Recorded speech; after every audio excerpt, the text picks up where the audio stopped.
കന്യാസ്ത്രീകൾക്ക് ജാമ്യമില്ല.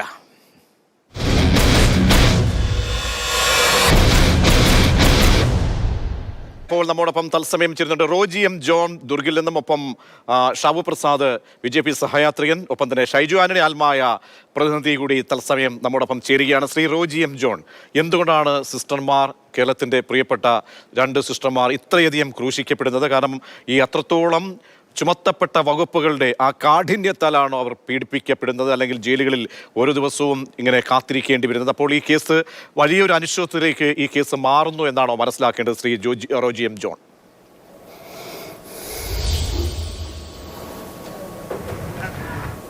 പ്രതീക്ഷയിലായിരുന്നു ഞങ്ങളെല്ലാവരും ഉണ്ടായിരുന്നത്. എന്നാൽ നിർഭാഗ്യവശാൽ അതുണ്ടായില്ല. ഇതിന് പ്രധാനപ്പെട്ട കാരണം താങ്കൾ സൂചിപ്പിച്ചതുപോലെ ഈ കന്യാസ്ത്രീകൾക്ക്, നിരപരാധികളായിട്ടുള്ള ഈ 2 കന്യാസ്ത്രീകൾക്ക് ഒരു കാരണവശാലും ജാമ്യം ലഭിക്കരുത്, അല്ലെങ്കിൽ അവർ പുറത്തിറങ്ങരുത് എന്ന ലക്ഷ്യത്തോടു കൂടിയിട്ട് അത്രയും മാരകമായിട്ടുള്ള അല്ലെങ്കിൽ ഗുരുതരമായിട്ടുള്ള വകുപ്പുകൾ ചാർത്തിയാണ് അവരിപ്പോൾ ജയിലഴികൾക്കുള്ളിൽ കിടക്കുന്നത്. അപ്പോൾ പ്രത്യേകിച്ച് മനുഷ്യക്കടത്ത് പോലുള്ള ഒരു കുറ്റം ചുമത്തപ്പെട്ടത് കൊണ്ട് തന്നെ ഇപ്പോൾ കോടതി ആ കേസ് ഇവിടെ കേൾക്കാൻ പോലും തയ്യാറായില്ല എന്നതാണ് നമുക്ക് കാണാൻ സാധിക്കുന്നത്. അപ്പോൾ നിരപരാധികളായിട്ടുള്ള 2 കന്യാസ്ത്രീകൾ ഒരു കാരണവശാലും അവർക്ക് ജാമ്യം കിട്ടരുത്, അവർ ജയിലുള്ളിൽ തന്നെ കടക്കണം എന്ന ലക്ഷ്യം ഇവിടുത്തെ പോലീസിനും അതുപോലെ തന്നെ ഇതിനെല്ലാം പ്രേരിപ്പിച്ച ബജ്രംഗ് ദൾ സംഘപരിവാർ പ്രവർത്തകർക്കും ഉണ്ടായി എന്ന് തന്നെയാണ് നമ്മൾ കാണേണ്ടുന്നത്. മാത്രവുമല്ല, ഇന്ന് കോടതിയിൽ അരങ്ങേറിയ നാടകീയമായിട്ടുള്ള സംഭവങ്ങൾ നമുക്ക് ഒരു കോടതിയിൽ നമ്മൾ കാണാത്ത തരത്തിലുള്ള ഒരു നീതിന്യായ വ്യവസ്ഥയെ തന്നെ വെല്ലുവിളിക്കുന്ന ഒരു സമീപനമാണ് ബജ്രംഗ് ദൾ പ്രവർത്തകരുടെയൊക്കെ ഭാഗത്തു നിന്ന് ഉണ്ടായിട്ടുള്ളത്. ഞങ്ങളിപ്പോൾ ആ 2 സിസ്റ്റേഴ്സിനെയും കണ്ട് ഞങ്ങളിവിടെ ജയിലിന് പുറത്താണ് ഞങ്ങളിപ്പോൾ നിൽക്കുന്നത്.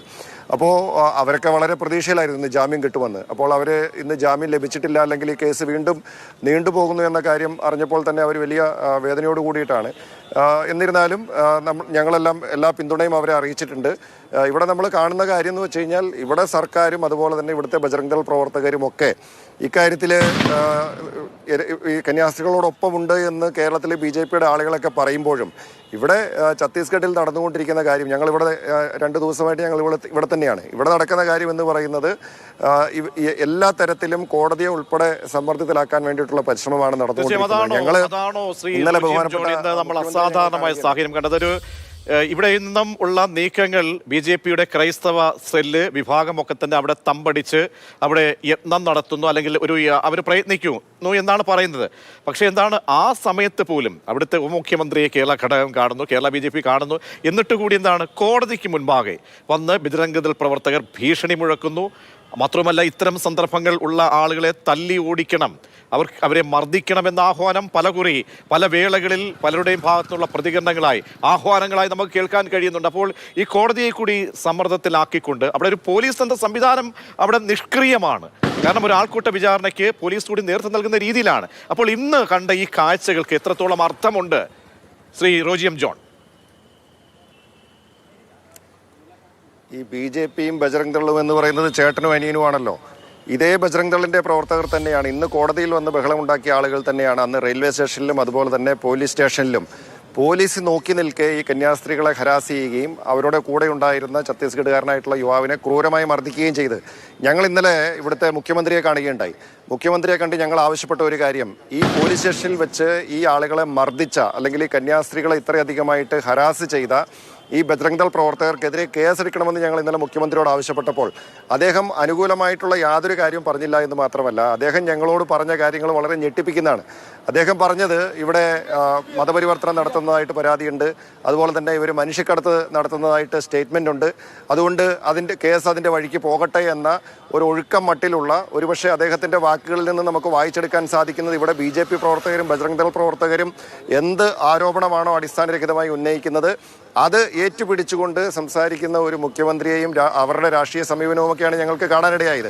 പക്ഷേ ഇവിടെ BJPയുടെ പ്രവർത്തകർ ഇവിടെ, അല്ലെങ്കിൽ നേതാക്കന്മാരൊക്കെ ഇവിടെ വന്നതെന്ന് പറഞ്ഞ എന്താണ്, ഇന്ന് ജാമ്യം കിട്ടും, ഒരു കുഴപ്പമുണ്ടാവില്ല എന്നൊക്കെ പറഞ്ഞിട്ട് ആ പറഞ്ഞ ആളുകളുടെ സഹോദരങ്ങളായിട്ടുള്ള, അല്ലെങ്കിൽ അവരുടെ സഹോദര സംഘടനയായിട്ടുള്ള ബജ്രംഗ് ദളുകാരാണ് ഇന്ന് കോടതിയിൽ വന്നിട്ട് ഈ കോലാഹലമെല്ലാം നടത്തുന്നത്. അപ്പോൾ എന്ത് സന്ദേശമാണ് ഇവർ നൽകുന്നത്? ഞങ്ങൾ ഈ കന്യാസ്ത്രീകളെ കണ്ടിട്ട് നിൽക്കുകയാണ്. കന്യാസ്ത്രീകളൊക്കെ വളരെ വിഷമത്തിലാണ്. അവർ, ഞാൻ പറഞ്ഞല്ലോ, 53 പേരാണ് ഒരു സെല്ലിൽ കിടക്കുന്നത്. ഒരാൾ കിടക്കേണ്ട സ്ഥലത്ത് 2 പേര് വെച്ച് കിടക്കുകയാണ്. അവിടെ അടിസ്ഥാന സൗകര്യങ്ങൾ പോലുമില്ല. അവർക്ക് ആരോഗ്യ പ്രശ്നങ്ങളുണ്ട്. അവർ ഒരു നിമിഷം നേരത്തെ പുറത്തിടണമെന്ന് ആഗ്രഹിക്കുന്നു. അവർ കേരളത്തിൽ നിന്നുള്ള ആയുർവേദ മരുന്നുകൾ ഉൾപ്പെടെ കഴിക്കുന്ന ആളുകളാണ്. അതൊന്നും അവർക്ക് ജയിലിൽ ലഭിക്കുന്നില്ല. അവർക്ക് ജലദോഷത്തിന് അല്ലെങ്കിൽ അവർക്ക് മറ്റ് ആരോഗ്യ പ്രശ്നങ്ങളെക്കുറിച്ചൊക്കെ അവർ സൂചിപ്പിക്കുന്നുണ്ട്. ഞാനതിവിടെ വിശദമാക്കാൻ ആഗ്രഹിക്കുന്നില്ല. അപ്പോൾ അത്രയേറെ പ്രയാസത്തിൽ അവരോടെ കിടക്കുമ്പോഴും ഇവർ ഒരു വശത്ത് സഹായിക്കുന്നു എന്ന് പറയുകയും ഒരു വശത്ത് ഇരകളോടൊപ്പം നിൽക്കുന്നു എന്ന് പറയുകയും മറുവശത്ത് വേട്ടക്കാരനോടൊപ്പം നിൽക്കുന്ന സമീപനമാണ് ഇവിടെ നമുക്ക് കാണാൻ സാധിക്കുന്നത്. അല്ലെങ്കിൽ ഇത് പോലീസ് വിചാരിച്ച ഇത് കള്ളക്കേസാണെന്നുള്ളത് ഇവിടെയുള്ള മുഴുവൻ ആളുകൾക്കും അറിയാം. ഇവർ നമ്മൾ സ്വകാര്യ സംഭാഷണത്തിൽ ഇവിടെയുള്ള ആളുകളുമായിട്ടൊക്കെ കാണുമ്പോൾ ഞങ്ങളോട് വ്യക്തത വേണം. കാരണം റോജി എം ജോൺ ഇപ്പോൾ അല്പസമയം മുമ്പ് അനൂപ് ആന്റണിയുടെ പ്രതികരണത്തിൽ അദ്ദേഹം പറയുന്ന കാര്യം എന്താണ്? പ്രോസിക്യൂഷൻ അവിടെ കോടതിയിൽ അനുകൂലമായിട്ടുള്ള നിലപാട് സ്വീകരിച്ചു എന്ന് പറയുന്നത്. അങ്ങനെ എന്തെങ്കിലും ഉണ്ടോ? നമുക്ക് പൂർണ്ണമായിട്ടും ഇതിന്റെ വിധിപ്പകർപ്പ് ലഭ്യമായിട്ടില്ല. ഇനി കുറച്ച് സമയം കൂടി ചിലപ്പോൾ നമുക്കത് വെയിറ്റ് ചെയ്യേണ്ടി വരും അതിന്റെ പൂർണ്ണ രൂപം കിട്ടാൻ. അങ്ങനെ പ്രോസിക്യൂഷന്റെ ഭാഗത്ത് അനുകൂല നിലപാട് ഉണ്ടായിട്ടുണ്ടോ? ഈ പറയുന്നതൊക്കെ തന്നെ മറ്റൊരു രീതിയിലാണോ? ഇവിടെ കാര്യങ്ങൾ ക്രിസ്ത്യൻ സഭയൊക്കെ തന്നെ അവരെ ബോധ്യപ്പെടുത്താൻ വേണ്ടി നടത്തുന്ന ഒരു നാട്യങ്ങൾ മാത്രമാണോ ഇപ്പോൾ അരങ്ങേറിക്കൊണ്ടിരിക്കുന്നത്? രണ്ടാമത്തെ കാര്യം, ഇനി എന്താണ് കോടതിയിലേക്ക് അടുത്ത NIA കോടതിയിലേക്ക് വരുമ്പോൾ സ്വാഭാവികമായും NIAയുടെ നിലപാട് ഇക്കാര്യത്തിൽ ചോദിക്കപ്പെടും. കാരണം അവിടെ ഒരു മനുഷ്യക്കടത്തുമായി ബന്ധപ്പെട്ട കേസാണ്. സമാന രീതിയിലുള്ള കേസുകളൊക്കെ കൈകാര്യം ചെയ്യേണ്ടത് കേന്ദ്ര ഏജൻസിയാണ്. അപ്പോൾ കേന്ദ്ര ഏജൻസിയുടെ അന്വേഷണ പരിധിയിലേക്ക് കൂടി വരികയാണ് ഈ കേസ്. അപ്പോൾ എന്താണ്, ദുർഘട ഘട്ടങ്ങളിലേക്ക് പോവുകയാണ്. അതായത് ഈ കന്യാസ്ത്രീമാർക്ക് ഇനിയും നിയമ പോരാട്ടം നടത്തി അത് എന്തായിരിക്കുമെന്ന് നമുക്കറിയില്ല. ഇനിയുള്ള വരുന്ന ആളുകളിലെ പ്രതിസന്ധി, അനിശ്ചിതത്വം ആ നിലയിലേക്കാണോ പോകുന്നത്? ശ്രീ റോജി എം ജോൺ, താങ്കൾ ചോദിച്ച 2 കാര്യങ്ങൾ. ഒന്നാമത്തെ കാര്യം, ഇവിടെ BJPയുടെ പ്രതിനിധികൾ കേരളത്തിന് പുറത്ത് ക്രിസ്ത്യാനികൾക്കും ന്യൂനപക്ഷങ്ങൾക്കും തല്ലും, കേരളത്തിൽ വരുമ്പോൾ തലോടലും എന്ന സമീപനമാണ്. അപ്പോൾ ഇത് ഞങ്ങളൊക്കെ നേരത്തെ തന്നെ ഇത് ഉന്നയിച്ചിട്ടുള്ളതാണ്. ഇത് കാര്യങ്ങൾ കൃത്യമായി മനസ്സിലാക്കുന്നവർക്ക് ഇതൊക്കെ നേരത്തെ തന്നെ ബോധ്യപ്പെട്ടിട്ടുള്ള കാര്യമാണ്. അക്ഷരാർത്ഥത്തിൽ ഇവർ ആട്ടിൻ തോലണിഞ്ഞ ചെന്നായ്ക്കളാണ് എന്നുള്ള കാര്യം ഒരിക്കൽ കൂടി വെളിവാക്കപ്പെട്ടുകൊണ്ടിരിക്കുകയാണ്. കാരണം ഇവിടെ ഇപ്പോൾ നമ്മൾ താങ്കൾ ചോദിച്ച രണ്ടാമത്തെ ചോദ്യത്തിനും കൂടെ കൂട്ടി പറയാം. ഇത് ഏതെങ്കിലും വിധേന പലതരത്തിൽ നിയമ തടസ്സങ്ങൾ പറഞ്ഞുകൊണ്ട് നീട്ടിക്കൊണ്ടു പോകാനായിട്ടുള്ള ഒരു ബോധപൂർവമായിട്ടുള്ള ഒരു ശ്രമം നടക്കുന്നു എന്ന് തന്നെ ഇവിടെ സംശയിക്കേണ്ടതായിട്ടുണ്ട്. കാരണം ഇത് പോലീസ് വിചാരിച്ചിരുന്നുവെങ്കിൽ, സർക്കാർ വിചാരിച്ചിരുന്നുവെങ്കിൽ ആദ്യത്തെ ഫസ്റ്റ് പ്ലേസ് ഇത് ഈ കേസ് പോലും ഉണ്ടാവില്ലായിരുന്നു. കാരണം ഇതൊരു കേസ് എടുക്കേണ്ടതോ അല്ലെങ്കിൽ ഒരു FIR ഇടേണ്ടതോ ആയിട്ടുള്ള ഒരു വിഷയമേ ഇവിടെ ഉണ്ടായിട്ടില്ല. ഇവിടെ കന്യാസ്ത്രീകൾ തന്നെ ഞങ്ങളോട് പറഞ്ഞു, അവരുടെ കയ്യിൽ ഇവരുടെ ടിക്കറ്റ് ഈ കന്യാസ്ത്രീകളുടെ കൈകളിലായിരുന്നു. ഇവരുടെ കയ്യിൽ പ്ലാറ്റ്ഫോം ടിക്കറ്റില്ല എന്നതിൻ്റെ പേരിലാണല്ലോ ഇവരെ ആദ്യം ഇവരോട് സംസാരിക്കുന്നതും ചോദ്യം ചെയ്യുന്നതുമൊക്കെ. അവിടെ നിന്നും ഈ കേസ് എവിടെ എത്തി നിൽക്കുകയാണ്? മനുഷ്യക്കടത്ത്, അതുപോലെ തന്നെ നിർബന്ധിത മതപരിവർത്തനം, അങ്ങനെ അത്തരത്തിൽ ചിന്തിക്കുക പോലും ചെയ്യാത്ത തലങ്ങളിലേക്ക് ഈ കേസിനെ കൊണ്ടെത്തിക്കുകയും ബജ്രംഗ് ദൾ പ്രവർത്തകരുടെ നിർബന്ധത്തിന്, അവരുടെ സമ്മർദ്ദത്തിന് വഴങ്ങിയാണ് ഒടുവിൽ പോലീസ് കേസെടുക്കുകയും ഇവർ പറയുന്ന വകുപ്പുകൾ ചുമത്തിക്കൊണ്ട് ഇവർക്ക് ജാമ്യം കിട്ടാത്ത തരത്തിലേക്ക് ഈ കേസിനെ കൊണ്ടെത്തിക്കാനായിട്ടുള്ള ശ്രമം നടക്കുകയും ഒക്കെ ചെയ്യുന്നത്. ഇപ്പോഴും നമുക്ക് കാണേണ്ടതായി, ഇപ്പോൾ BJPയുടെ പ്രതിനിധി ഇവിടെ വന്ന് പറഞ്ഞല്ലോ, ഇവർ കേരളത്തിലെ ക്രിസ്ത്യാനികളെ സഹായിക്കാൻ നിൽക്കുന്നു, ഇവരിപ്പോൾ ഈ കേസിന് പരിഹാരം ഉണ്ടാക്കും, അല്ലെങ്കിൽ സർക്കാർ ഇതിനകത്ത് പരിഹാരം ഉണ്ടാക്കും, BJP നേതൃത്വം ഇതിനകത്ത് പരിഹാരം ഉണ്ടാക്കും എന്നൊക്കെ പറഞ്ഞിട്ട് ഇപ്പോൾ ഏറ്റവും ഒടുവിൽ എന്തായി? ഇന്ന് ജാമ്യം കിട്ടുമെന്നുള്ള പ്രതീക്ഷ എല്ലാവർക്കും കൊടുത്തു. പക്ഷേ ഒടുവിൽ ആ കേസ് അവിടെ കോടതിയിൽ അതിൻ്റെ വാദം പോലും നടന്നില്ല എന്നുള്ളതാണ് ഞങ്ങൾക്ക് മനസ്സിലാക്കുന്നത്. ഞങ്ങൾ കൃത്യമായ അതിൻ്റെ വിശദാംശങ്ങൾ നമുക്ക് കോടതിയിൽ നിന്ന് ലഭ്യമാകുന്നതേ ഉള്ളൂ. അപ്പോൾ അതിൻ്റെ അടിസ്ഥാനത്തിൽ ഈ ഒരു കേസ് വീണ്ടും നീട്ടിക്കൊണ്ടുപോവുകയാണ്. ഇത് ഇത്തരത്തിൽ പോയി കഴിഞ്ഞാൽ ഈ കേസ് എവിടെ ചെന്ന, അല്ലെങ്കിൽ അത് അനന്തമായിട്ട് നീട്ടിക്കൊണ്ടു പോകാനായിട്ടുള്ളൊരു ശ്രമം അവിടെ നിന്ന് ഉണ്ടാവുന്നു എന്നാണ് ഞങ്ങൾക്ക് തോന്നുന്നത്. പക്ഷേ ഏത് വിധേനയും നമ്മൾ എന്ത് തരത്തിലുള്ള നിയമസഹായങ്ങൾ ലഭ്യമാക്കേണ്ടത് വന്നാലും അത് ലഭ്യമാക്കാൻ തയ്യാറാണ്. അപ്പോൾ എത്രയും വേഗം ഇവർക്ക് മേൽക്കോടതിയിൽ നിന്നും ജാമ്യം ലഭിച്ച് ഇവരെ പുറത്തിറക്കുക എന്നുള്ളതാണ് നമ്മുടെ ലക്ഷ്യം. അതിനു വേണ്ടിയിട്ടുള്ള പരിശ്രമങ്ങൾ ഞങ്ങൾ തുടരുക തന്നെ ചെയ്യും. ശരി, വളരെയധികം നന്ദി ശ്രീ റോജി എം ജോൺ. തിരക്കിനിടയിലും ദുർഗിൽ നിന്നും നമ്മോടൊപ്പം ചേർന്നതിന് ശ്രീ ഷാവു പ്രസാദും ഷൈജു ആന്റണിയും കൂടി ചേരുകയാണ്. ശ്രീ ഷാവു പ്രസാദ്, ഇപ്പോൾ ഉണ്ടായിട്ടുള്ള ഒരു അനിശ്ചിതാവസ്ഥ വലിയ പ്രതീക്ഷയായിരുന്നു എല്ലാവർക്കും സംബന്ധിച്ചോളം. ഇന്ന് കോടതിയിൽ, കാരണം സെഷൻസ് കോടതി, വിചാരണ കോടതി, മജിസ്ട്രേറ്റ് കോടതി കഴിഞ്ഞ ദിവസം തള്ളുന്നു. ഇന്നിപ്പോൾ അടുത്ത ദിവസം സെഷൻസ് കോടതിയിലേക്കാണ് കേസ് മൂവ് ചെയ്യുന്നത്. അപ്പോൾ എന്താണ് അവിടെ ഒരു വിലങ്ങുതടിയായി മാറുന്നത്? ഇട്ടിരിക്കുന്ന വകുപ്പാണ്, അതായത് മനുഷ്യക്കടത്തുന്ന വകുപ്പാണ്. വകുപ്പ് അതിസങ്കീർണമാണ്. നിയമപരമായിട്ട് BNSന്റെ 143 വകുപ്പ് പ്രകാരം വളരെ ഗുരുതരമായൊരു വകുപ്പ് ഇട്ടിരിക്കുകയാണ്. അത് ഒഴിവാക്കപ്പെടേണ്ടതായിരുന്നു. അപ്പോൾ ബോധപൂർവമായി ഇന്നിപ്പോൾ അവിടെ വന്ന് ബജ്രംഗ് ദൾ പ്രവർത്തകരടക്കം നടത്തിയിട്ടുള്ള വെല്ലുവിളി, ഭീഷണി, ഇതൊക്കെ ചേർത്ത് വായിക്കുമ്പോൾ മുൻവിധിയുണ്ട് ഈ കന്യാസ്ത്രീമാർ പുറത്തേക്ക് ഇറങ്ങരുത് എന്ന്. എന്താണ് സംഭവിക്കുന്നത് ശ്രീ ഷാവു പ്രസാദ്? സി ഇവിടെ മനുഷ്യക്കടത്ത് എന്നുള്ള ആ വളരെ ഗുരുതരമായ വകുപ്പ് ഇവരുടെ പേരിൽ ചാർജ് ചെയ്തിട്ടുണ്ട്. എങ്ങനെയാണത് ചാർജ് ചെയ്തത്? ആ കൂട്ടത്തിലുള്ള ആ ഒരു പെൺകുട്ടിയുടെ മൊഴിയാണ് അവിടുത്തെ പ്രശ്നം. ആ പെൺകുട്ടിയുടെ എൻ്റെ സമ്മതമില്ലാതെയാണ്, എൻ്റെ കൺസെൻ്റ് ഇല്ലാതെയാണ് എന്നെ കൊണ്ടുപോകുന്നത്. ഈ ഛത്തീസ്ഗഡിലെ നാരായൺപൂർ എന്ന് പറയുന്ന ആ ഒരു കമ്മ്യൂണിസ്റ്റ് ഭീകരത അഴിഞ്ഞാടുന്ന ഒരു പ്രദേശത്ത്, സർക്കാരിന് പോലും അധികം നിയന്ത്രണങ്ങളില്ലാത്ത ഒരു പ്രദേശത്തെ ഒരു ഗിരിവർഗ മേഖലയിലെ പ്രാഥമിക വിദ്യാഭ്യാസം പോലും ഇല്ലാത്ത ഒരു പെൺകുട്ടിയെ ആഗ്രയിലേക്ക് ഉത്തർപ്രദേശിലെ ആഗ്രയിലേക്ക് കൊണ്ടുപോകുന്നു. അവിടെ ജോലി മേടിച്ചു കൊടുക്കാം എന്ന് പറഞ്ഞ്. എന്ത് ജോലിയാണ് ഈ വിദ്യാഭ്യാസം പോലും ഇല്ലാത്ത കുട്ടികൾക്ക് ഇവർ മേടിച്ചു കൊടുക്കുന്നത്? അതൊക്കെ അവിടെ പിന്നത്തെ കാര്യം. പക്ഷേ എൻ്റെ സമ്മതമില്ലാതെയാണ് കൊണ്ടുപോകുന്നത് എന്ന് പോലീസിന് മൊഴി കൊടുക്കുമ്പോൾ ആ പോലീസ് എടുക്കേണ്ട നിലപാടെന്താണ് പ്രതീക്ഷേ? എന്താണിപ്പോൾ ഇവിടെ തൃശ്ശൂർ സംഭവിച്ചത്? എന്താണ്? ഇതേപോലെ തന്നെയല്ലേ സംഭവിച്ചത്? ഇത് തന്നെയല്ലേ സംഭവിച്ചത്? പക്ഷേ എന്താണ് ബി ജെ പി നേതാക്കൾ, സംസ്ഥാന ബി ജെ പിയുടെ അധ്യക്ഷന്റെ പ്രതികരണം എന്താണ്? നിരപരാധികളെ ക്രൂശിക്കുന്നു എന്ന തരത്തിലേക്ക് അല്ലെ? അവരാരും ഇത് പരാമർശിച്ചിട്ടില്ല. ഈ സംസ്ഥാനത്തെ ബി ജെ പി നേതാക്കളാരും അത് പരാമർശിച്ചിട്ടില്ല. അവർ പറയുന്നത് എന്താണ്? നീതി ഉണ്ടാകും, നീതി ലഭ്യമാകും, നീതി എന്നാണ് പറയുന്നത്.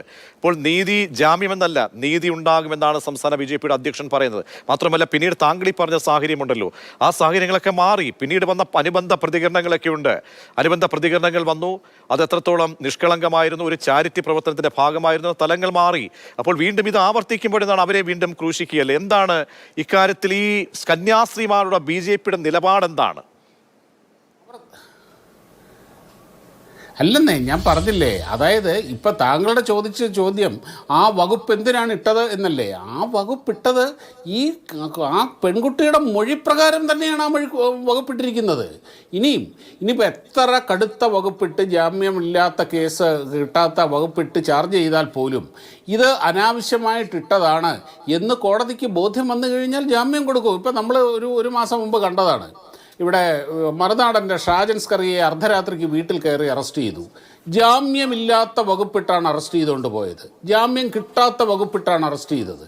എന്നിട്ട് ആ രാത്രിയിൽ തന്നെ ഇവിടെ മജിസ്ട്രേറ്റിൻ്റെ വീട്ടിൽ ഹാജരാക്കി. അങ്ങനെ ജാമ്യമില്ലാത്ത വകുപ്പിട്ട് ഹാജരാക്കിയ പ്രതിക്ക് ആ രാത്രിയിൽ തന്നെ മജിസ്ട്രേറ്റ് ജാമ്യം കൊടുത്തു. കാരണം ആ ഇട്ടിരിക്കുന്ന വകുപ്പിന് ഈ കേസ് ഇതിന് യാതൊരു അടിസ്ഥാനവുമില്ല എന്ന് കോടതിക്ക് ബോധ്യപ്പെട്ടപ്പോൾ ആ ജാമ്യമില്ലാത്ത വകുപ്പിട്ട് ഇട്ട കേസിൽ തന്നെ ജാമ്യം കൊടുക്കുകയും ചെയ്തു. ഇവിടെ അങ്ങനെയെങ്കിലും ഒരു സാഹചര്യം ഉണ്ടായിരുന്നുവെങ്കിൽ കോടതി കൊടുക്കുമായിരുന്നു. ഇതിപ്പോൾ ജാമ്യം നിഷേധിക്കുന്നത് അവിടുത്തെ സർക്കാരോ അല്ലെങ്കിൽ ബി ജെ പിയോ നരേന്ദ്രമോദിയോ രാജീവ് ചന്ദ്രശേഖറോ അല്ലല്ലോ. ഈ നാട്ടിലെ അവിടെ പ്രശ്നങ്ങളുണ്ട്. കാരണം അങ്ങനെയുള്ള വകുപ്പൊക്കെ ഇടുമ്പോൾ കാരണം എന്താണ്, രണ്ട് സ്റ്റേറ്റിലെ സാഹചര്യങ്ങൾ തമ്മിൽ വ്യത്യാസമുണ്ട്. അവിടെ ഇത്തരത്തിൽ ഒരു കർക്കശ നിയമം ഉണ്ടാക്കിയിട്ടുണ്ട്. പക്ഷേ എഫ്ഐആറിലെ അസ്വാഭാവികത കൂടി ചൂണ്ടിക്കാണിക്കപ്പെടേണ്ടത്. ശ്രീ ഷൈജു ആന്റണി, ശ്രീ ഷാവപ്രസാദ് പറഞ്ഞത് താങ്കൾ കേട്ട് കാണും. പക്ഷേ എന്താണ് ഇപ്പോൾ ഇന്ന് പ്രധാനപ്പെട്ട ഈ ക്ലിമീസ് ബാവയുടെ പ്രതികരണം എന്താണ് നമ്മൾ മനസ്സിലാക്കേണ്ടതാണ്? അദ്ദേഹം പറയുന്നതാണ് അരമനയിലേക്കൊക്കെ വരുന്ന ആളുകളെ, അവരുടെ സമീപനങ്ങളെ ഇനിയെങ്കിലും തിരിച്ചറിയേണ്ടതുണ്ട് എന്ന്. അപ്പോൾ ഈ ബി ജെ പിയുള്ള നിലപാട് സംബന്ധിച്ച് ഒരു ബോധം തോന്നുകയാണ്. ബോധോദയം ഈ ബിഷപ്പുമാർക്കടക്കം തിരുമേനിമാർക്കടക്കം ഉണ്ടാകേണ്ടി വരികയാണ്. കാരണം വിശ്വസിച്ച കൈകളിൽ കൊത്തിയിരിക്കുന്നു. പാമ്പിനാണ് പാല് കൊടുത്തത് എന്നവർ മനസ്സിലാക്കിയിരിക്കുന്നു. ഉള്ളിൽ അകത്ത് കത്തി പുറത്ത് പത്തി എന്ന നിലപാടിലേക്ക് സഭാ നേതൃത്വത്തിന് ബി ജെ പിയുടെ കാഴ്ചപ്പാടിനെ മനസ്സിലാക്കേണ്ടി വരുന്ന സാഹചര്യം ഒരുങ്ങിയിട്ടുണ്ട്. അതാണോ അതിൻ്റെ തുടർച്ച എന്ന വണ്ണമാണോ ഇന്നവിടെ ബജ്റംഗ് ദൾ പ്രവർത്തകർ കാട്ടിക്കൂട്ടിയ ആ ഷോയും? ഇത് ഒന്നാമത്തെ കാര്യം എന്താ അറിയോ, ബജ്റംഗ് ദൾ പ്രവർത്തകർ ഇന്ന് അവിടെ ഷോ നടത്തിയിട്ടുണ്ടെങ്കിൽ ഒരു കാര്യം ഉറപ്പാണ്, ഇത് ഒരു സർക്കാർ സ്പോൺസേർഡ് അട്രോസിറ്റിയാണ്. സർക്കാർ വളരെ ബോധപൂർവം സ്പോൺസർ ചെയ്ത് മനഃപൂർവം ക്രിസ്ത്യാനികളെ ആക്രമിക്കണമെന്ന ലക്ഷ്യത്തോടു കൂടി ചെയ്തൊരു കാര്യമാണ്. അതിനകത്ത് ഗവൺമെന്റിന്റെ സപ്പോർട്ട് ഇല്ലാതെ ഇന്ന് കോടതി പരിസരത്ത് ഇങ്ങനെ ഒരു നിലപാടെടുക്കാൻ ബജ്റംഗ് ദളിന് കഴിയില്ല. ഇന്നലെ തന്നെ നിയമം കയ്യിലെടുത്തതിന്റെ പേരിൽ ജ്യോതി ശർമ്മ അടക്കമുള്ള ആളുകൾക്കെതിരെ സർക്കാർ നടപടിയെടുക്കേണ്ടതായിരുന്നു. സർക്കാർ നടപടിയെടുത്തില്ല. സർക്കാർ നടപടിയെടുത്തില്ലെന്ന് മാത്രമല്ല, ഇന്ന് അതേ ആളുകൾക്ക് കോടതിയുടെ മുമ്പിൽ വന്ന് ഷോ കാണിക്കാൻ സർക്കാർ അനുവാദം കൊടുത്തിരിക്കുന്നു. അതിന്റെ അർത്ഥം നിങ്ങൾ ആലോചിച്ച് നോക്കണം. ഈ സ്ഥലം ഛത്തീസ്ഗഡ് ആണ്. ബജ്രംഗ് ദൾ ഭീകര പ്രവർത്തകർ അഴിഞ്ഞാടുന്ന സ്ഥലമാണ്. അങ്ങനെ ഒരു സ്ഥലത്ത് അതേ ഭീകര പ്രവർത്തകർക്ക് എല്ലാവിധ സൗകര്യങ്ങളും ചെയ്തു കൊടുക്കുന്ന ഒരു മുഖ്യമന്ത്രി, അവർക്ക് എല്ലാ തരത്തിലുള്ള ഒത്താശകളും ചെയ്തു കൊടുക്കുന്ന ഒരു മുഖ്യമന്ത്രി, എന്നിട്ട് അവരോട് കോടതിയുടെ മുമ്പിൽ വരെ വന്ന് ഇത്തരം ബഹളം ഉണ്ടാക്കാൻ പറയുകയാണ്. പറയുമ്പോ എന്താണ് സംഭവം? മനുഷ്യക്കടത്ത് എന്ന് പറഞ്ഞ് എഴുതി വെച്ചാൽ അത് NIA-ക്ക് റെഫർ ചെയ്യാം. ഇനി NIA കോടതി ചെല്ലുമ്പോ NIA ഇനി തെളിവെടുപ്പ് നടത്തിയിട്ട് വേണമെന്ന് പറയാം. ഇവരെ ഇങ്ങനെ ആട്ടിക്കൊണ്ടിരിക്കാം. ഇവർ കാലങ്ങളോളം ജയിലിൽ കഴിയണമെന്ന് തീരുമാനിച്ചുറപ്പിച്ച് ഒരു BJP മുഖ്യമന്ത്രി ബോധപൂർവം ക്രിസ്ത്യാനിക്കെതിരെ നടത്തുന്ന വലിയൊരു നരനായാട്ടായിട്ട് മാത്രമേ ഇതിനെ കാണാനാകൂ. ശ്രീ ഷൈജു ആന്റണി, ഇപ്പോൾ CBC വിളിച്ചിരിക്കുന്ന വിശേഷണം ബജ്രംഗ് ദൾ പ്രവർത്തകരെ രാജ്യവിരുദ്ധ പ്രവർത്തനം നടത്തുന്ന ഗുണ്ടകൾ എന്നാണ്. അപ്പോൾ വൈകിപ്പോയോ ഈ പ്രതികരണങ്ങളൊക്കെ? തീർച്ചയായിട്ടും വൈകിപ്പോയി. കാരണം എന്താണെന്നറിയാമോ? ഇതിനു മുമ്പേ പ്രതികരിക്കേണ്ടതായിരുന്നു. നോക്കൂ, മണിപ്പൂരിൽ വിഷയമുണ്ടായപ്പോ ഒരൊറ്റ രാത്രി കൊണ്ട് 320ഓളം ദേവാലയങ്ങൾ അടിച്ചു തകർത്തു. ആസൂത്രിതമായിരുന്നു, സർക്കാർ സ്പോൺസേഡ് ആയിരുന്നു. എന്നിട്ട് ഇവര് വന്ന് പറഞ്ഞത് എന്താണ്? മാവോയിസ്റ്റുകളാണ്. അവരൊക്കെ മാവോയിസ്റ്റുകളാണ്. സ്റ്റാൻ സ്വാമിയെ കൊന്നു. അവർ പറഞ്ഞ കാരണം എന്താണ്? മാവോയിസ്റ്റ് ആണ്. നിങ്ങൾ ആലോചിച്ച് നോക്കണം. അതേപോലെ ഓരോ സ്ഥലങ്ങളിലും ദളിതരാണ് ഇവരുടെ പ്രശ്നം. ഞാൻ പറഞ്ഞ പാവപ്പെട്ട ദളിത് മനുഷ്യർക്ക് ജോലി കൊടുക്കുന്നത് ഇവർക്ക് പ്രശ്നമാണ്. പാവപ്പെട്ട ദളിത് മനുഷ്യർക്ക് ശമ്പളം കൊടുക്കുന്നത് ഇവർക്ക് പ്രശ്നമാണ്. പാവപ്പെട്ട ദളിത് മനുഷ്യർക്ക് വിദ്യാഭ്യാസം കൊടുക്കുന്നത് ഇവർക്ക് പ്രശ്നമാണ്. ദളിതരുടെ ഇടയിൽ ഒരു മിഷനറിയും പ്രവർത്തിച്ചുകൂടാ. അങ്ങനെ ദളിതരുടെ ഇടയിൽ മിഷനറിമാർ പ്രവർത്തിച്ചാൽ അവർക്ക് വിദ്യാഭ്യാസം ഉണ്ടാകും, അവർക്ക് തലയിൽ ആൾതാമസം ഉണ്ടാകും. അങ്ങനെ ആൾതാമസം ഉണ്ടായാൽ ഇവരുടെ നിലനിൽപ്പ് അവതാളത്തിലാകും. അതുകൊണ്ട് അവർ കളിക്കുന്ന രാഷ്ട്രീയം അത് ഇന്ത്യക്ക് ഭൂഷണമായ രാഷ്ട്രീയമല്ല. അവർ കളിക്കുന്ന രാഷ്ട്രീയം ഇന്ത്യ വിരുദ്ധ രാഷ്ട്രീയമാണ്. അവർ കളിക്കുന്ന രാഷ്ട്രീയം ഭരണഘടനാ വിരുദ്ധമായ ഒരു പ്രവൃത്തിയാണ്. അതിനെ തിരിച്ചറിഞ്ഞുകൊണ്ട് വേണം നമ്മൾ ഓരോ സമയത്തും ഇടപെടാൻ. ഇതത്ര നിസ്സാരമായ ഒരു കാര്യമായി തള്ളിക്കളയാനാവില്ല. അവിടെയാണ് ഏറ്റവും പ്രധാനപ്പെട്ട കാര്യം. ഇതൊരു നിസ്സാര കാര്യമല്ല. ഷാബു പ്രസാദിനെ പോലെയുള്ള ആളുകൾ അവിടെയും ഇവിടെയും പോയിരുന്നിട്ട് പെൺകുട്ടിയുടെ മൊഴി കിട്ടി. ഒരാൾക്കൂട്ടത്തിന്റെ നടുവിൽ ജീവൻ പണയപ്പെടുത്തി നിൽക്കുന്ന ഒരു പെൺകുട്ടി എന്ത് മൊഴിയും പറയുന്നു. എന്ത് മൊഴിയും പറയും. ആ ആൾക്കൂട്ടത്തിനെ പ്രീതിപ്പെടുത്താൻ നിൽക്കുന്ന പോലീസിന്റെ നടുവിലിരിക്കുന്ന ഒരു പെൺകുട്ടി എന്ത് മൊഴിയും പറയും. പെൺകുട്ടിയുടെ മൊഴിയല്ല. നിങ്ങളുടെ മുമ്പിൽ എന്ത് തെളിവാണുള്ളത്? ഒരു മൊഴി വെച്ച് കേരളത്തിലെ 2 കന്യാസ്ത്രീമാരെ ജയിലിലിടാം, കാലങ്ങളോളം ജയിലിലിടാമെന്നാണ് BJP കരുതുന്നതെങ്കിൽ നിങ്ങൾ തീക്കൊള്ളുകൊണ്ടാണ് തലചൊറിയുന്നതെന്ന് മനസ്സിലാക്കണം. യെസ്, അതാണ് മടങ്ങിയെത്താം. ശ്രീ ഷാബു പ്രസാദ്, ആ തീക്കൊള്ളി കൊണ്ട് തലച്ചൊറിയുന്നു എന്ന് എല്ലാ സഭകൾക്കും. കാരണം ക്രൈസ്തവ സഭകൾ നരേന്ദ്രമോദിയുടെ ആ വിരുന്നിൽ പങ്കെടുത്ത സഭാ അധ്യക്ഷന്മാർ, പിന്നീട് എന്താണ് കേരളത്തിൽ അരമനകൾ തോറും കയറിയിറങ്ങി അങ്ങനെ ക്രൈസ്തവ ആശംസാ കാർഡുകളുമായി കയറിയിറങ്ങിയ നേതാക്കന്മാർ, അവരൊക്കെ ഇനി അടുത്ത തവണ ചെല്ലുമ്പോൾ എങ്ങനെ ധൈര്യത്തോടുകൂടി ആത്മാർത്ഥതയോടുകൂടി ക്രൈസ്തവ സ്നേഹം പറഞ്ഞ് അങ്ങനെ നല്ല മനസ്സോടുകൂടി ചെല്ലാൻ കഴിയും? ശ്രീ ഷാബു പ്രസാദ്, 2024 കണക്കാണ്. 2024 ജനുവരി മുതൽ നവംബർ വരെ 745 ആക്രമണങ്ങൾ ക്രൈസ്തവർക്കെതിരെ ഉണ്ടായെന്നുള്ള കണക്കാണ്. അതായത് ആ ചുരുങ്ങിയ കാലയളവിൽ 2014, അത് ഞാൻ മണിപ്പൂർ ആ കണക്കിലില്ല കേട്ടോ, മണിപ്പൂർ ആ കണക്കിലില്ല. മണിപ്പൂർ അല്ലാതെ ഒഴികെയുള്ള ബാക്കിയുള്ള ആക്രമണങ്ങളുടെ കണക്ക് മാത്രമാണ് വരുന്നത്. അപ്പോൾ 2014 മുതൽ അക്രമങ്ങൾ ഒരുപാട് വർദ്ധിക്കുന്നതായി കണക്കുകൾ പറയുന്നുമുണ്ട്. അപ്പോൾ എന്താണ് ഈ പറയുന്നത്? പൊള്ളയായ ക്രൈസ്തവ സ്നേഹം, കപടമുഖം എന്നല്ലേ ഈ സഭാ ബിഷപ്പുമാർ ഇന്ന് പറഞ്ഞതിന് അർത്ഥമില്ലേ ശ്രീ ഷാബു പ്രസാദ്? പ്രജീഷേ, അതൊക്കെ ഓരോരുത്തരുടെ സൗകര്യത്തിനനുസരിച്ച് അവരവരുടെ താല്പര്യങ്ങളും രാഷ്ട്രീയ ലക്ഷ്യങ്ങളും മുൻനിർത്തി അവരവർക്ക് ഇഷ്ടമുള്ള രീതിയിൽ വ്യാഖ്യാനിക്കാം. ഓക്കെ, അതെന്ത് ചെയ്തുകൊള്ളട്ടെ, അതിനൊക്കെ അവർക്ക് സ്വാതന്ത്ര്യമുണ്ട്. പക്ഷേ ഈ ഷൈജു ആന്റണി ഇവിടെ പറഞ്ഞ് BJP ഇവിടെ സർക്കാർ എന്താ തീക്കൊള്ളി കൊണ്ട് തലചൊറിയുകയാണോ എന്ന് ചോദിച്ചപ്പോൾ കേരള പോലീസ് എന്താണ് ഈ കന്യാസ്ത്രീകളെ അറസ്റ്റ് ചെയ്യുകയും ഇതേപോലെയുള്ള കേസ് ചുമത്തുകയും ചെയ്തപ്പോൾ ഐസ് കട്ട കൊണ്ടാണോ തല ചൊറിഞ്ഞിരുന്നത്? അപ്പോൾ എന്താ ഐസ് കൊണ്ടാണോ തലചോർന്നിരുന്നത്? ഇതേ സംഭവം ഈ കേരളത്തിൽ നടന്നല്ലോ. എന്താ ഇവർക്കൊന്നും പറയാനില്ലേ? ഒരക്ഷരം പറയാനില്ലേ? എന്താ ചെയ്യാത്തത്? എന്നിട്ട് ആ കന്യാസ്ത്രീകളെ ഇപ്പോൾ അവർക്ക് അതിൻ്റെ അകത്ത് അവർ നിരപരാധികളാണെന്ന് കരുതി കണ്ട് അവരെ കോടതി വിടുകയും ചെയ്തു. ഒരക്ഷരം ഇവിടെ മിണ്ടിയോ? ഇവിടെ നിങ്ങളുടെയൊക്കെ വായിൽ എന്തോ പഴമായിരുന്നോ? കേരളത്തിൽ ഇതേ സംഭവം നടന്നപ്പം അപ്പോൾ ഇതല്ല. ഇതിന്റെ ഉദ്ദേശം വളരെ വ്യക്തമാണ്. ഈ കന്യാസ്ത്രീ മതപരിവർത്തന ബില്ല് പോലെ ശ്രീ മതപരിവർത്തന ബില്ല് പോലെ അങ്ങേറ്റത്തെ കർക്കശമായ വ്യവസ്ഥകൾ അവിടുത്തെ ഈ ക്രിസ്തുവിന്റെ സ്തൂപങ്ങളടക്കം തല്ലി തകർക്കണം, കണ്ണിൽ കണ്ടാൽ എന്ന് ആഹ്വാനം ചെയ്യുന്ന ഒരു സംഭവം ഇവിടെ കേരളത്തിൽ എവിടെയെങ്കിലും ഉണ്ടായിട്ടുണ്ടോ? ഞാൻ ആഹ്വാനത്തിൻ്റെ കാര്യമൊന്നുമല്ല പറഞ്ഞത്. ഇവിടെ കോടതി, ഇവിടെ സർക്കാർ എടുത്ത നടപടി, കേസ് ഇന്ത്യയുടെ നീതിന്യായ വ്യവസ്ഥ പ്രകാരം നടന്ന കാര്യമാണ് ഞാൻ പറഞ്ഞത്. ബാക്കിയുള്ളത് അവിടെ നിൽക്കട്ടെ. ഇവിടെ എന്തിനാണ് ഇവിടെ കേരളത്തിൽ കന്യാസ്ത്രീകളെ അറസ്റ്റ് ചെയ്തത്? കേരളത്തിൽ തൃശ്ശൂർ അറസ്റ്റ് ചെയ്തത് എന്തിനാണ് മിസ്റ്റർ? മനുഷ്യക്കടത്ത് കേസ് 2021 റെയിൽവേ സ്റ്റേഷനിൽ വെച്ചായിരുന്നു കേസിന് ആസ്പദ സംഭവം. അതിന്റെ പുതിയൊരു ഡീറ്റെയിൽസ് കൂടി വരുന്നുണ്ട്. അതുമായി ബന്ധപ്പെട്ടാണ് ഈ ധൻബാദ് ആലപ്പി എക്സ്പ്രസില് ഈ ജാർഖണ്ഡിൽ കന്യാസ്ത്രീകൾക്കെതിരെയാണ് കേസെടുത്തത്. ഏതാണ് വിഷയം എന്ന് പറയാം? മതപരിവർത്തനാണോ? നിങ്ങളുടെ മലയാള ഭാഷയിലല്ലേ മലയാളം പറഞ്ഞാൽ മനസ്സിലാവില്ലേ? ആ കേസിന് ഗ്രൗണ്ട് ഇല്ല, അതിന് മെറിറ്റ് ഇല്ല എന്ന് കണ്ട് ആ കേസ് തള്ളുകയും ചെയ്തു. ഞാൻ എത്ര തന്നെ ചോദിക്കുന്നുണ്ട്, നിങ്ങൾ ഈ ഇവരെ അറസ്റ്റ് ചെയ്തപ്പോഴും കേസ് എടുത്തപ്പോഴും ഇവരൊക്കെ എവിടെ പോയി കിടക്കുകയായിരുന്നു? ഇവരെവിടെ പോയി കിടക്കുകയായിരുന്നു? ഇവരെ ഈ അറസ്റ്റ് ചെയ്യാൻ കേസ് എടുക്കുകയും ചെയ്തപ്പോ ഇവരെവിടെയായിരുന്നു കിടക്കുന്നത്? ഇവിടെ ഏത് സഭയെ അതിന് ഇതായത്?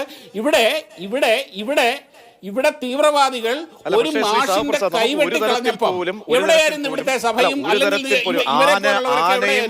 ആനയും ആടും തമ്മിലുള്ള വ്യത്യാസമാണ് ഈ സ്റ്റേറ്റിലെ നിയമങ്ങളുമായി ബന്ധപ്പെട്ടും അവിടെ നിൽക്കുന്ന നിലപാടുകളുമായി ബന്ധപ്പെട്ടും ഛത്തീസ്ഗഡിനെ രണ്ടിനെയും സാമ്യപ്പെടുത്തുമ്പോൾ നമുക്കുള്ളത് കേരളത്തിലെ സാഹചര്യമല്ല അവിടെയുള്ളത്, യുപിയിലുള്ളത് ആ സാഹചര്യമല്ല, ബീഹാറിലുള്ളത് ആ സാഹചര്യമല്ല. ഇവിടെ അതിന്റെ ആ സാഹചര്യത്തിന്റെ അസുഖം എന്താണെന്നറിയാം? ഇത് ഒരു വർഷം മുമ്പായിരുന്നുവെങ്കിൽ, ഒരു കൊല്ലം മുമ്പ് അവിടെ കോൺഗ്രസ് ആയിരുന്നു അവിടെ ഭരിച്ചിരുന്നതെങ്കിൽ, കോൺഗ്രസ് ഭരണം അവിടെ തുടർന്നിരുന്നെങ്കിൽ നിങ്ങൾക്ക് ഈ പ്രശ്നം ഉണ്ടാവില്ലായിരുന്നു എന്ന് അറിയാം. അവിടെ ലിഷോയ് ആ കേസിന്റെ ഡീറ്റെയിൽസ് പറയാൻ വേണ്ടി ചേരുന്നു. ലിഷോയ്, കേരളത്തിലും കന്യാസ്ത്രീകൾക്കെതിരെ മനുഷ്യക്കടത്ത് കേസ് ചുമത്തി എന്ന വിവരമാണ് വരുന്നത്. 2021 തൃശ്ശൂർ റെയിൽവേ സ്റ്റേഷനിൽ വെച്ചായിരുന്നു കേസിന് ആസ്പദമായ ആ സംഭവം ഉണ്ടായത്. അത് മനുഷ്യക്കടത്ത് കേസെന്ന് കണ്ടു. പിന്നീട് ഈ കോടതി ഇക്കാര്യം ഇവരെ കുറ്റവിമുക്തരാക്കിയത് എപ്പോഴായിരുന്നു? ഈ കന്യാസ്ത്രീകളെ നിയമവിധേയമായിട്ട് അല്ലെങ്കിൽ ഈ രീതിയിൽ അറസ്റ്റൊക്കെ രേഖപ്പെടുത്തിയ സംഭവങ്ങളുടെ തുടർച്ച എന്ന വണ്ണമാണോ നിയമ നടപടികൾ പോയത്? എന്താണ് വളരെ പ്രധാനപ്പെട്ട ഈ കേസിന്റെ ഡീറ്റെയിൽസ്? 2021 ജാർഖണ്ഡ് സ്വദേശികളായ 3 പെൺകുട്ടികളുമായി 2 കന്യാസ്ത്രീകൾ, ഒന്ന് പൂമല കോൺവെന്റിലെ മദർ സുപ്പീരിയറും അതുപോലെ തന്നെ മറ്റൊരു മദർ സുപ്പീരിയർ, 2 കന്യാസ്ത്രീകൾ ഈ തൃശ്ശൂർ റെയിൽവേ സ്റ്റേഷനിൽ ധൻബാദ് എക്സ്പ്രസിൽ വന്നിറങ്ങിയത്. ഈ സമയത്ത് അവിടെ ഉണ്ടായിരുന്ന ഒരു യുവതി ചൈൽഡ് വെൽഫെയർ, ഈ റെയിൽവേ സ്റ്റേഷനിൽ തന്നെയുള്ള ചൈൽഡ് വെൽഫെയർ കമ്മിറ്റിയുടെ ചൈൽഡ് ലൈൻ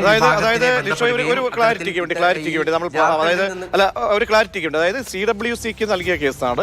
മറ്റു രീതിയിലല്ല പോലീസിന്റെ ഭാഗത്തേക്കോ അല്ലെങ്കിൽ അങ്ങനെയൊന്നും ഉണ്ടായിട്ടില്ല, അല്ലെങ്കിൽ ഒരു അറസ്റ്റോ ഒന്നും അതിലേക്ക് ആ നീക്കങ്ങളോ ഒന്നും ഉണ്ടായിട്ടില്ല. അല്ല, അങ്ങനെയല്ല. അതായത് അങ്ങനെ നൽകിയ പരാതിയുടെ അടിസ്ഥാനത്തിൽ CWC നേരെ റെയിൽവേ പോലീസിന് ഈ പരാതി കൈമാറി. അങ്ങനെ ഈ റെയിൽവേ പോലീസ് ഇതുമായി ബന്ധപ്പെട്ട് കേസെടുത്ത് FIR രജിസ്റ്റർ ചെയ്തു. ആ FIRൽ ജാമ്യമില്ലാ വകുപ്പുകൾ പ്രകാരമായിരുന്നു കേസെടുത്തിരുന്നത്. അതായത് മനുഷ്യക്കടത്ത് ഉൾപ്പെടെയുള്ള വകുപ്പുകൾ ചേർത്തുകൊണ്ടാണ്, IPC 370 വകുപ്പ് ചേർത്തുകൊണ്ട് തന്നെയാണ് അന്ന് FIR ഇട്ടത്. അന്ന് അറസ്റ്റ് ഉൾപ്പെടെയുള്ള നടപടിക്രമങ്ങൾ നടത്തുകയും ചെയ്തിട്ടുണ്ടായിരുന്നു. അതിനുശേഷം ജാമ്യത്തിൽ, അതായത് റിമാൻഡിൽ ട്രയലിൽ പോകുന്ന കാര്യങ്ങളൊന്നും തന്നെ ഉണ്ടായിരുന്നില്ല എന്നാണ് നമുക്ക് ആ മഠവുമായി ബന്ധപ്പെട്ട ഈ കോൺവെന്റുമായി ബന്ധപ്പെട്ടപ്പോൾ മനസ്സിലാക്കാൻ സാധിച്ചത്. പക്ഷേ ഈ നിയമ നടപടികൾ FIR ഇട്ട് അറസ്റ്റ് രേഖപ്പെടുത്തി തുടർ നടപടികളൊക്കെ തന്നെ ഉണ്ടായിരുന്നു. കോടതിയിൽ ട്രയൽ നടന്നു. അങ്ങനെ തൃശ്ശൂരിലെ 1ാം ക്ലാസ് മജിസ്ട്രേറ്റ് കോടതിയാണ്, അതായത് ഇതുമായി ബന്ധപ്പെട്ട കേസിൽ കഴിഞ്ഞ ദിവസമാണ് 26-ാം തീയതിയാണ് അഡീഷണൽ സെഷൻസ് ജഡ്ജ് ഈ ഒരു കേസുമായി ബന്ധപ്പെട്ട ഒരു വിധി പുറപ്പെടുവിച്ചിരിക്കുന്നത്. ആ വിധിയിൽ ഇങ്ങനെയാണ് പറയുന്നത്, അതായത് ഈ മനുഷ്യക്കടത്താണ് എന്ന് തെളിയിക്കുന്നതിന് വേണ്ടിയുള്ള യാതൊരു വിധത്തിലുള്ള തെളിവുകളും ഈ ഒരു കേസിൽ ഇല്ല.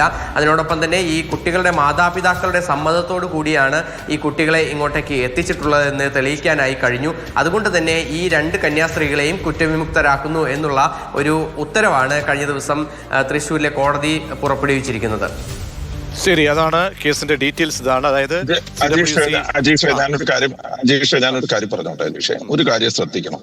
ആ കേസിനകത്ത് FIR ഇട്ട് കേസ് രജിസ്റ്റർ ചെയ്തത് കേരള പോലീസ് അല്ല, അത് റെയിൽവേ പോലീസാണ്.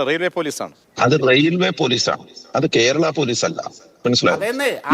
ആ സമയത്ത് നിങ്ങളുടെയൊക്കെ വായിൽ എന്തായിരുന്നു? ഞാൻ കഴിഞ്ഞ 2-3 കൊല്ലം നിങ്ങളുടെ വായിൽ എന്തായിരുന്നു? ഷാബ് പ്രസാദ് കടന്ന തീർച്ചയായും നമുക്കൊരു ഇടവേള എടുത്ത ശേഷം ഇരുവരിലേക്ക് എത്താം. അടിയന്തര ഇടവേള പോയ ശേഷം അതിവേഗം തിരികെ എത്താം. മനുഷ്യക്കടത്തുമായി ബന്ധപ്പെട്ട് കേരളത്തിലും കന്യാസ്ത്രീകൾക്കെതിരെ കേസെടുത്തിരുന്നു എന്ന വളരെ പ്രധാനപ്പെട്ട ഒരു വാർത്ത കൂടി അനുബന്ധമായി വരികയാണ്. അതിന്റെ കുറച്ച് ക്ലാരിറ്റി വരുത്താൻ വേണ്ടി ഇപ്പോൾ MS ലിഷോയി ചേർന്നുകൊണ്ട്, ലിഷോയി ഇപ്പോൾ അതിഥികൾ ഈ ചർച്ചയിൽ പറഞ്ഞതുപോലെ തന്നെ അങ്ങോട്ടും ഇങ്ങോട്ടൊക്കെ സംശയങ്ങളുണ്ട്. അതായത് കേരളത്തിലെ റെയിൽവേ പോലീസ് എടുത്ത കേസ് എന്ന നിലയിലാണോ അതിന് FIR രജിസ്റ്റർ ചെയ്തതും അറസ്റ്റ് രേഖപ്പെടുത്തി ജാമ്യത്തിൽ വിടുകയും പിന്നീട് നിയമ നടപടികളുമായി മുന്നോട്ട് പോവുകയും ചെയ്തത്? വ്യക്തതയ്ക്ക് വേണ്ടി. തീർച്ചയായും തൃശ്ശൂർ റെയിൽവേ പോലീസ് എന്ന് പറയുമ്പോൾ സംസ്ഥാന ആഭ്യന്തര വകുപ്പിന് കീഴിലുള്ള പോലീസ് തന്നെയാണ്. അത് RPF ആണ്, റെയിൽവേ പ്രൊട്ടക്ഷൻ ഫോഴ്സ് ആണ് ശരിക്കും ഈ സെൻട്രൽ ഗവൺമെന്റിന് കീഴിലുള്ള ഒരു ഈ പോലീസ് എന്ന് പറയുന്നത്.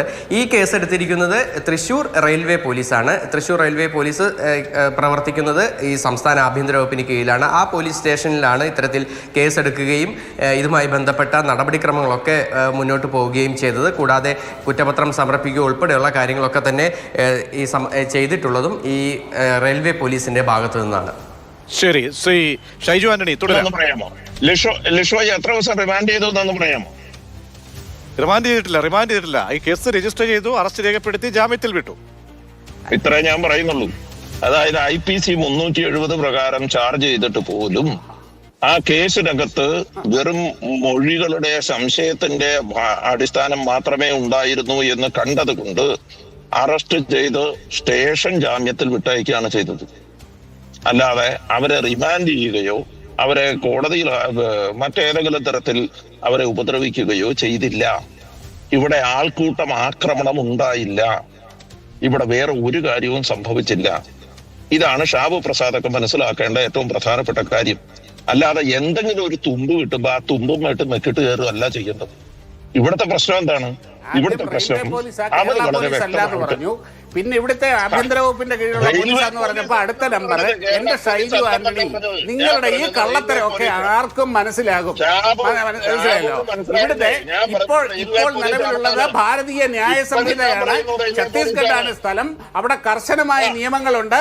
അതിന്റെ അടിസ്ഥാനത്തിൽ ഇന്ത്യയിലെ നീതിന്യായ വ്യവസ്ഥ പ്രകാരം തന്നെയാണ് ഛത്തീസ്ഗഡിലും ഇവിടെയും കേസെടുത്തിരിക്കുന്നത്. റിമാൻഡ് ചെയ്തില്ല എന്നുള്ളത് മാത്രം കൊണ്ട് അവർക്കെതിരെ നിയമ നടപടികൾ ഉണ്ടായില്ല എന്നല്ല അർത്ഥം. അവർക്കെതിരെ കേസെടുക്കുകയും FIR ഇടുകയും ചെയ്തപ്പോൾ നിങ്ങൾ ഇവിടെ പഴമൊഴുങ്ങിയിരിക്കുകയായിരുന്നു. ഒന്നിനും കൊള്ളാത്തവർ അവിടെ അവർ BJP സർക്കാർ ആയതുകൊണ്ട് മാത്രം ഇപ്പോഴിവിടെ ഇളകി വന്നിരിക്കുകയാണ്. ഈ നിങ്ങളുടെ ഈ പച്ച കള്ളത്തരമൊക്കെ സാമാന്യ ബോധമുള്ളവർക്കും മനസ്സിലാകും. ഷൈജു ആന്റണി,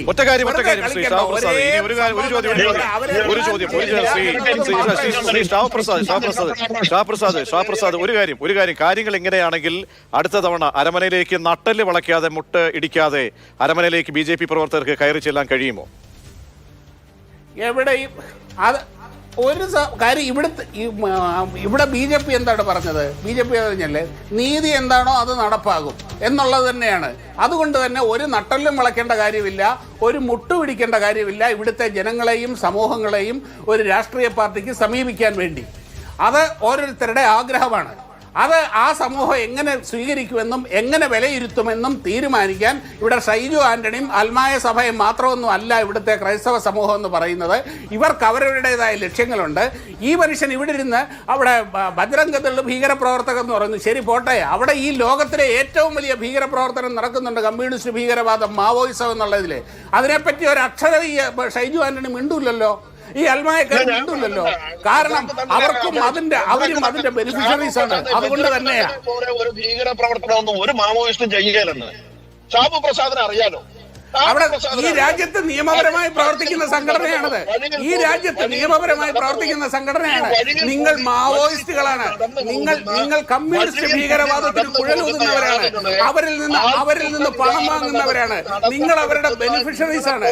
അതുകൊണ്ടാണ് ഈ നാട്ടിലെ കമ്മ്യൂണിസ്റ്റ് ഭീകരവാദത്തിനെതിരെ ഒരക്ഷരം ഇട്ടാൽ നിങ്ങളുടെ നട്ടല് പൊങ്ങാത്തത്. ശരി, നമുക്ക് വെറുതെ വാഗ്വാദത്തിലേക്ക് പോകേണ്ടതില്ല. മനസ്സുമായി നമ്മുടെ പ്രിയപ്പെട്ട രണ്ട് സഹോദരിമാർ, നമ്മുടെ കന്യാസ്ത്രീ മഹാരാജിയിൽ കഴിയുന്നു. ഷൈജു ആന്റണി കേസിന്റെ മെറിറ്റിലേക്കും ഈ വകുപ്പിന്റെ പ്രാധാന്യം അനുസരിച്ചും ഈ വകുപ്പിന്റെ കാഠിന്യം അനുസരിച്ചാണെങ്കിൽ കാര്യങ്ങൾ അത്ര എളുപ്പമല്ല എന്നാണ് പറയുന്നത്. പക്ഷേ ഈ പറയുന്ന രീതിയിലുള്ള സമവായ സാധ്യതകൾ BJP നേതാക്കൾ കേരളത്തിൽ നിന്നും അവിടെ പോയി അവിടെ നടത്തുന്ന ശ്രമങ്ങൾ, മുഖ്യമന്ത്രി ഒരു ഔട്ട് ഓഫ് സെറ്റിൽമെന്റിനുള്ള സാധ്യതകളൊക്കെ തിരയുന്നു. അതെങ്കിലും ഏതെങ്കിലും തരത്തിൽ അർത്ഥതലത്തിലേക്ക് വരാനുള്ള സാധ്യതയുണ്ടോ? അതല്ല നമ്മൾ ഈ സമാന കേസുകളിലൊക്കെ കണ്ടിട്ടുള്ളത് പോലെ ദീർഘനാൾ ഇവരൊക്കെ ജയിലിൽ കിടക്കേണ്ടി വരുമോ എന്ന ആശങ്ക വിശ്വാസ സമൂഹത്തിനുണ്ട്. ഇന്നത്തെ സ്ഥിതിയാണെങ്കിൽ എന്തായിരിക്കാം ഇനി അടുത്ത വരും ദിവസങ്ങളിൽ നമ്മൾ പ്രതീക്ഷിക്കേണ്ടത്? ചുരുക്കി വളരെ കൃത്യമായിട്ട് ഞങ്ങൾ പറയാം. BJPയിലോ RSSലോ ഞങ്ങൾക്ക് വിശ്വാസമില്ല. അവിടുത്തെ മുഖ്യമന്ത്രിക്ക് സ്വന്തമായി ഒന്നും ചെയ്യാനാവില്ല. അവിടുത്തെ മുഖ്യമന്ത്രിയെ ബജ്രംഗ് ദൾ എന്ന് പറയുന്ന ആൾക്കൂട്ടമാണ് വിചാരണ ചെയ്യുന്നത്. ആ ഭീകര സംഘടനയാണ് അവിടുത്തെ മുഖ്യമന്ത്രിയുടെ കാര്യങ്ങൾ തീരുമാനിക്കുന്നത്. അതുകൊണ്ട് ഇത് അതീവ ഗുരുതരമായ ഒരു വിഷയമാണ്. അടുത്തൊരു കാര്യം, ഇതിന്റെ അകത്ത് FIR ഇടുമ്പോൾ അല്ലെങ്കിൽ ഇതിനകത്ത് കോടതിയിൽ ആള് വന്ന് നിൽക്കുമ്പോൾ കോടതിയിലെ പ്രോസിക്യൂട്ടർ പറയുകയാണ് ഇതിനകത്ത് മനുഷ്യക്കടത്ത് എന്ന് പറഞ്ഞൊരു സാധനമുണ്ട്, ഞങ്ങൾക്ക് NIA കൂടി അനുവാദം വാങ്ങാതെ ഒന്നും ചെയ്യാൻ പറ്റൂല കേട്ടോ എന്ന് പറഞ്ഞാൽ കോടതി എന്ത് ചെയ്യും? കോടതിക്ക് എന്താണ് ചെയ്യാൻ പറ്റുക? നിങ്ങൾ ആലോചിച്ച് നോക്കൂ. സ്റ്റാൻ സ്വാമിയുടെ വിഷയത്തിൽ സുപ്രീം കോടതിയിൽ 4 ദിവസം വാദം നടന്നപ്പോ ഈ 4 ദിവസവും ഒരു സ്ട്രോ കൊടുക്കുന്നതിനെ കുറിച്ച് വലിയ എതിർപ്പുകൾ പ്രകടിപ്പിച്ച അതേ സംഘമാണ് ഇനി ഈ കേസിലേക്ക് മുമ്പോട്ട് വരാൻ പോകുന്നതെന്ന് പറഞ്ഞാൽ ഞങ്ങൾക്ക് ഭയപ്പാടുണ്ടാവില്ലേ? ഇവിടെയുള്ള മുഴുവൻ BJP അംഗങ്ങളും മുഴുവൻ ആളുകളും ഷാബു പ്രസാദിനെ പോലെയുള്ള ആളുകളൊക്കെ അവർ ഒളിഞ്ഞും തെളിഞ്ഞും പറയുന്നത് ഭീകര പ്രവർത്തനം തന്നെയല്ലേ? ഷാബു പ്രസാദിന്റെ വായിൽ നിന്ന് വരുന്നത് എന്താണ്? അങ്ങനെ തന്നെ കമ്മ്യൂണിസ്റ്റ് ഭീകരവാദികളെ സപ്പോർട്ട് ചെയ്യുന്ന നിങ്ങളെ പോലുള്ളവരാണ് ഭീകരർ. ഈ മനുഷ്യൻ ഇതുവരെ ഇവിടെ ഇരുന്ന് ആ ഛത്തീസ്ഗഡിൽ നേരിട്ടുകൊണ്ടിരിക്കുന്ന കമ്മ്യൂണിസ്റ്റ് ഭീകരതയെ പറ്റി മിണ്ടിയിട്ടുണ്ടോ? ആ കമ്മ്യൂണിസ്റ്റ് ഭീകരതയുടെ പശ്ചാത്തലത്തിലാണ് ഇവിടെ നിന്ന് ഈ രീതിയിലുള്ള കാര്യങ്ങൾ നടക്കുന്നത്. ഇയാള് മിണ്ടില്ല, ഇവരെ പോലുള്ളവർ മിണ്ടില്ല. കാരണം കമ്മ്യൂണിസ്റ്റ് ഭീകരതയുടെ ബെനിഫിഷ്യറീസ് ആണ് ഇവര്. നിങ്ങൾ രാജ്യവിരുദ്ധരാണ്. BJP നിങ്ങൾ ഭരണഘടനാ വിരുദ്ധരാണ്. നിങ്ങൾ രാജ്യവിരുദ്ധരാണ്. BJP ഭീകര സംഘടനയാണെങ്കിൽ നിങ്ങളുടെ പ്രശ്നം നിങ്ങൾ രാജ്യവിരുദ്ധരാണ്. രാജ്യത്തെ ജനങ്ങൾ തെരഞ്ഞെടുത്ത് ഭരിക്കുന്നവരാണ്. നിങ്ങൾ ആയിക്കോട്ടെ, അത് ഞാനങ്ങ് സഹിച്ചു. നിങ്ങൾ ഭീകരത്തെ സപ്പോർട്ട് കമ്മ്യൂണിസ്റ്റ് ഭീകരതയെ സപ്പോർട്ട് വിരുദ്ധമായ കാര്യമാണ്. നിങ്ങൾ കമ്മ്യൂണിസ്റ്റ് ഭീകരതയെ സപ്പോർട്ട് ചെയ്യുന്ന കമ്മ്യൂണിസ്റ്റ് ഭീകരതയെ സപ്പോർട്ട് ചെയ്യുന്നവരാണ്. നിങ്ങൾ സപ്പോർട്ട് ചെയ്യുന്നത് കമ്മ്യൂണിസ്റ്റ് ഭീകരതയാണ്. ഈ മനുഷ്യൻ ഇതുവരെ ഒരു അക്ഷരം കണ്ടിട്ടുണ്ടോ? അവർ ചെയ്യുന്ന അവിടെ ആൾക്കൂട്ട ആക്രമണം നടത്തുന്നത് ബജ്രംഗ് ദൾ പ്രവർത്തകരാണെന്നേ. വഴിയിലൂടെ നടന്നു പോകുന്നവരെ ചോദ്യം ചെയ്യാൻ ബജ്രംഗ് ദൾ പ്രവർത്തകർ ഒരാൾക്കൂട്ട ആക്രമണം അവിടെ ബജ്രംഗ് ദൾ എന്ന് പറയുന്നത് ഈ നാട്ടിൽ നിയമപരമായി പ്രവർത്തിക്കുന്ന സംഘടനയാണ്. അവരെ നിങ്ങൾക്ക് ഇഷ്ടപ്പെടാത്തതുകൊണ്ട് നിങ്ങൾ ഭീകര പ്രവർത്തനം എന്ന് പറയും. നിങ്ങൾ എന്ത് തോന്നിവാസവും കാണിക്കാമെന്ന് തീരുമാനിച്ചിറങ്ങിയിരിക്കുകയാണോ? എന്ത് തോന്നിവാസവും കാണിക്കാം, ആൾക്കൂട്ട ആക്രമണം നടത്താം, മനുഷ്യരെ വഴിയിൽ തടഞ്ഞു നിർത്തി വിചാരണ ചെയ്യാം, എന്തും ചെയ്യാം. അതിന്റെ പേരാണ് രാജ്യവിരുദ്ധത എന്നത്. നിങ്ങൾ ആദ്യം ഒന്ന് മനസ്സിലാക്കുക. നിങ്ങൾ ചെയ്യുന്ന പ്രവർത്തികൾ തെറ്റാണ്. ശരി, മനുഷ്യവിരുദ്ധ സാവു പ്രവൃത്തി പ്രസാദ്, ശ്രീ ഷാവു പ്രസാദ്, ഷൈജു ആന്റണി, നമ്മളിങ്ങനെ അധരവ്യായാമം നടത്തുമ്പോൾ അവിടെ രണ്ട് കന്യാസ്ത്രീമാർ ഓരോ ദിവസം ഇപ്പോൾ 5 ദിവസം കഴിഞ്ഞ് 6 ദിവസമാകാൻ പോകുന്നു. ഇനി എത്ര ദിവസം കൂടി ജയിലിൽ തുടരേണ്ടി വരുമെന്ന ആശങ്ക അവരെ നേരിട്ട് കാണുന്ന എല്ലാവരോടും കണ്ണ് കലങ്ങി നെഞ്ചി പിടഞ്ഞ് അവർ പ്രകടിപ്പിക്കുന്നു എന്ന യാഥാർത്ഥ്യം കൂടി നമ്മൾ മനസ്സിലാക്കണം. ഏത് വഴിക്കെങ്കിലും ഒരു നീതി ഉണ്ടാകുമെന്ന് മാത്രമേ നമുക്ക് പ്രതീക്ഷിക്കാൻ കഴിയുള്ളൂ. അപ്പോഴാണ് നമ്മൾ കേരളത്തിലും സമാന രീതിയിൽ ഒരു കേസ് എടുത്തുകൊണ്ട് 2021 FIR ഇട്ടു. അത് കേരള റെയിൽവേ പോലീസായിരുന്നു എന്ന നിലയിൽ കൂടിയുള്ള പുതിയ വാർത്തകൾ കൂടി വരികയും ചെയ്യുന്നത്. വളരെയധികം നന്ദി അതിഥികൾക്ക്.